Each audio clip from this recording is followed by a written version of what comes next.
शुभम करोति कल्याणम आरोग्य धन संपदाय शत्रुबुद्धि विनाशाय दीपक ज्योति नमस्तुते नमस्तुते। आज मैं सबसे पहले शिव चालीसा सुनाऊंगी। जय गणेश गिरजा सुमन मंगल मूल सुजान कहत अयोध्या दास तुम देव अभय वरदान। जय गिरजापति दीन दयाला सदा करत संतनि परपाला।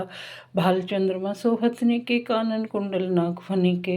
अंग गौर सिर गंग बहाए मुंड मालचन थार लगाए। वस्त्र खाल बागंबर सोए छवि को देखे नाग मन मोहे। मैना मातु की दुलारी बामंग सोवत छवि न्यारी। कर से सूल सोहत से वारी सदा कर शत्रुघ्न नंदी गणेश सोहित कैसे सागर मध्य कमल जैसे। कार्तिक श्याम और गंडव एक विजात ने खाओ। देवन जब वही जाए पुकारो तब दुख प्रभु आप निवारो। किया उपद्रव तारक भारी देवन जब मिले तुम्हारी। तुरंत सरासर आप पठायो लव निमेष मारे गिरायो। वेद नाम महिमा तब गाई खदानादि भेद ने पाई। पूजन रामचंद्र जब कीनो जीत के लंक विभीषण देनो।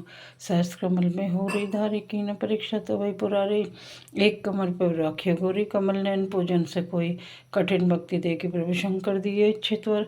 जय जय जय अनंतना से कृपा करे सबके घटवासी।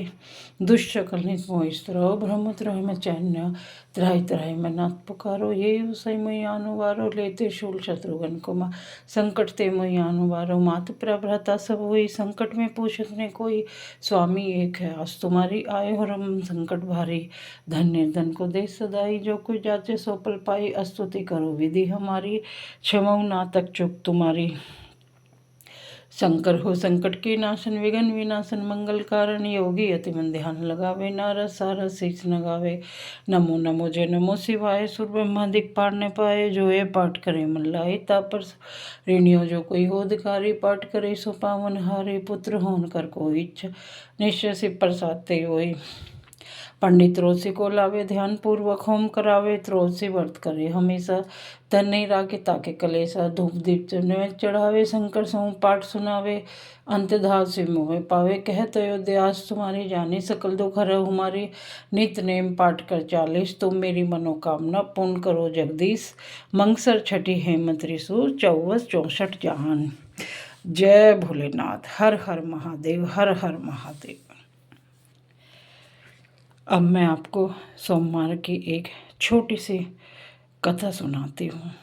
उम्मीद करती हूँ आपको पसंद आएगी। एक गरीब स्त्री थी। वह पूजा पाठ करती थी लेकिन उसका मन बहुत परेशान रहता था क्योंकि उसके पति हमेशा बीमार रहते थे और वह इतना नहीं धन इकट्ठा कर पाती थी कि वो अपने पति का अच्छे से अच्छे इलाज करा सके। अब वो बड़ी परेशान रहती थी। मंदिर में जाती और वहाँ भगवान से हाथ जोड़ती मिन्नत करती आ जाती।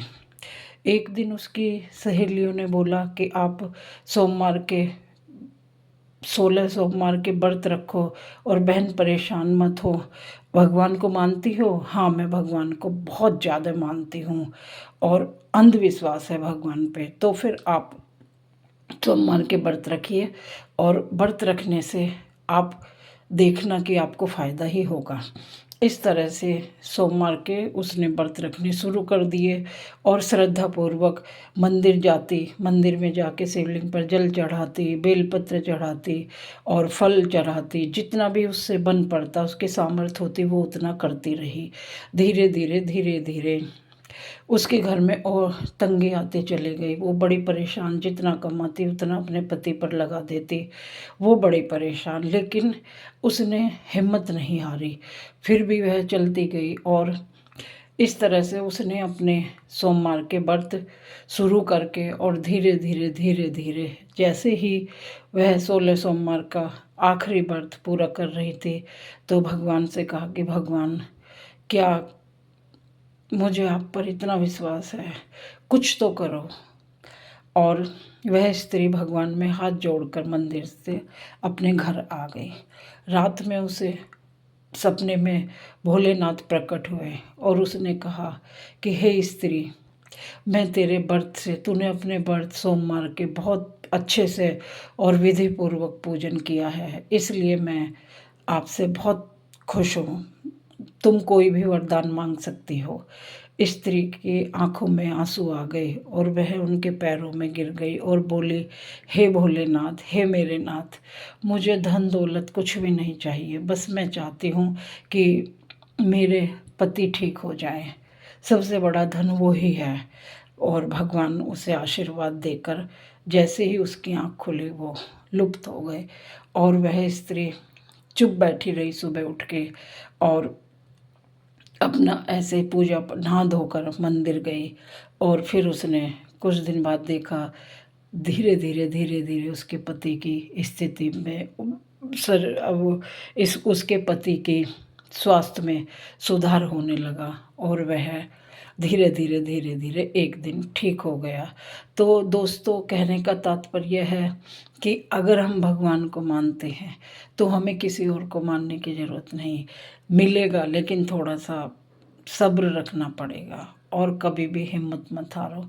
ये कहते हैं कि ढूंढने से भगवान मिलते हैं, 100% मिलते हैं। मेरी तो यही सोच है कि हाँ, भगवान है और मैं भोलेनाथ की बहुत पूजा करती हूँ और इसलिए भोलेनाथ देर से देते हैं। अपने भक्तों की परीक्षा बहुत लेते हैं, लेकिन देते ज़रूर हैं। और ऐसे उसके पति ठीक हो गए और उसके पति भी भोलेनाथ की पूजा करने लगे। तो दोस्तों, ऐसा नहीं है, जिस भी भगवान को आप मानते हो उसको मन से मानो, सब कुछ छोड़ दो उसके ऊपर और अपने कर्म करते चले जाओ। अच्छे कर्म करो, किसी का बुरा मत करो, फिर देखो भगवान आपको कहाँ से कहाँ पहुँचा देता है। तो बोलो भोलेनाथ की जय। हर हर महादेव, हर हर महादेव, हर हर महादेव। जय भोलेनाथ।